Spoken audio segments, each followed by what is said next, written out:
I think mathematics is, I think the most important part of data science.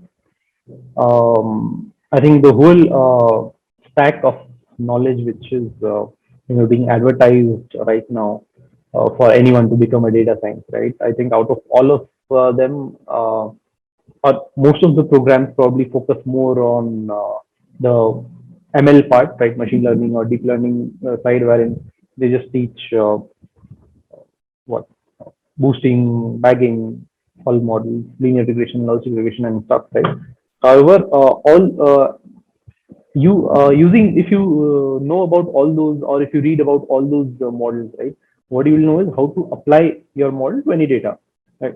Fair enough. I mean, probably you will be able to do a data science job probably 60-70% of the time, right?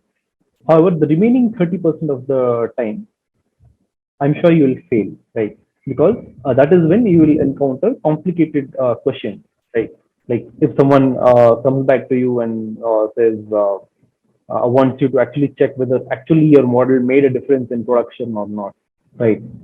For example, if you are doing a forecasting, if you're working on a forecasting problem, right?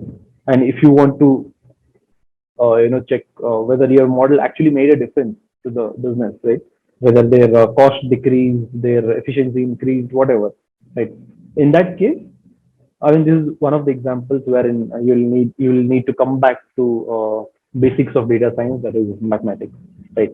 So in mathematics, I would say there are a bunch of topics which should be uh, followed, starting from probability to some linear algebra, right? And then going into statistics. In statistics, learn about how to describe a data, the measure of spread, measure of central tendency, kurtosis, skewness, right? How to do tests, right? So these are all important part uh, of learning data science. If you have the knowledge of these topics, probably learning data science will be even more easier, right?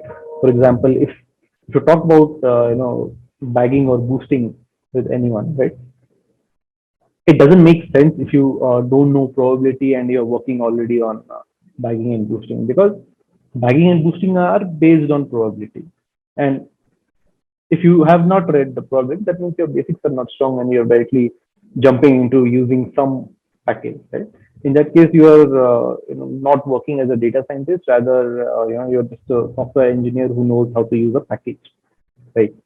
And even when you talk about mathematics topics and all, right, it's not important to know some concepts, like what is probability, how to calculate it, what is linear algebra, how do we do matrix multiplication and stuff like that. So this is not important. Like how to do matrix multiplication is not important, but why do you do matrix multiplication is important. Like for example, the way I made this concept, the concept of matrix multiplication, intuitive for myself is that I remembered it as I remembered matrix multiplication as a way to transform a set of vectors into some other plane, or take it to higher dimension, bring it to lower dimension and stuff, right? So if we have folks here who have given some data science interviews and all, and they've been, I'm sure 50% of the time they've been asked how does PCA work, right? They'll just say it divides into eigenvector, eigenvalue, bunch of stuff, right? Theoretical stuff. However, all of this explanation, right, becomes easier if you just go back, right, into linear algebra, let's say, and read about matrix multiplication, and then get into eigenvalue, eigenvectors, right? I mean, a lot of advanced stuff will become much easier. Now, how to learn these mathematics? I mean, how to learn these concepts? There are a bunch of open source resources available, right?